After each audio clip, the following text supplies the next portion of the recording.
evening and welcome to the Financial Report.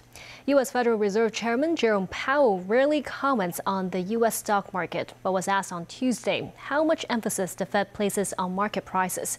He said he believes current valuations are quite high, while also pointing out that U.S. monetary policy is facing a dilemma. Nasvi Karim with more. Jerome Powell delivered his first public speech since the U.S. Federal Reserve started cutting interest rates last week. Speaking in Providence, Rhode Island, Powell said the U.S. is facing two-way risks, a downward trend in the job market and rising inflation. The Fed, he said, is facing difficult decisions on monetary policy orientation. Near-term risks to inflation are tilted to the upside, and risks to employment are tilted to the downside, a challenging situation. Two-sided risks mean that there is no risk-free path.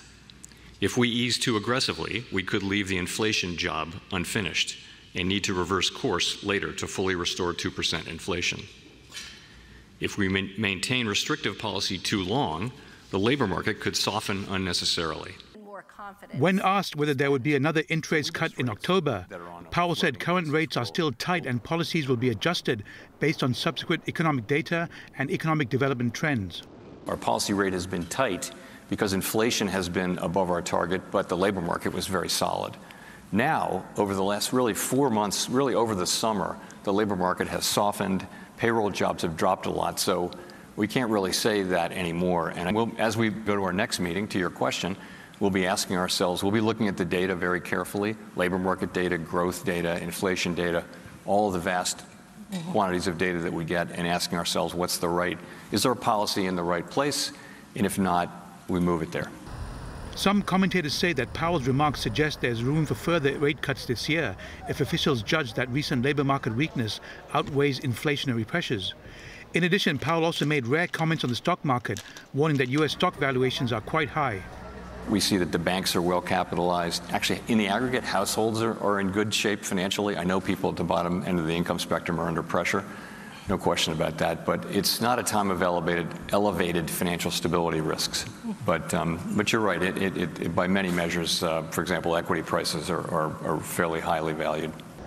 After Powell's equity comments, the U.S. stock market reversed its trend. The Dow Jones Industrial Average hit a new high in the early trading session, rising more than 300 points before falling sharply. Along with the Nasdaq and S&P 500, all indexes closed in the red. Nasvi Karim, TVB News.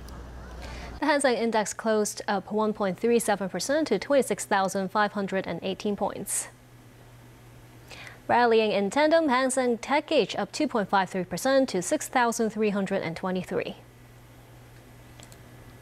Over to Temu's actives, leading the chart, Alibaba catapulted to its 3-year high at 174 after an over 9% jump. That's after tech giant's cloud arm announced an overseas expansion plan.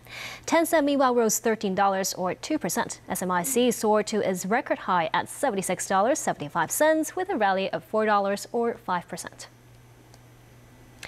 Xiaomi up $1.45, Meituan edged up $1.20. Shandong HG reversed gains from yesterday, tumbling 32 cents or 6%. And that's the Financial Report. Thank you for watching.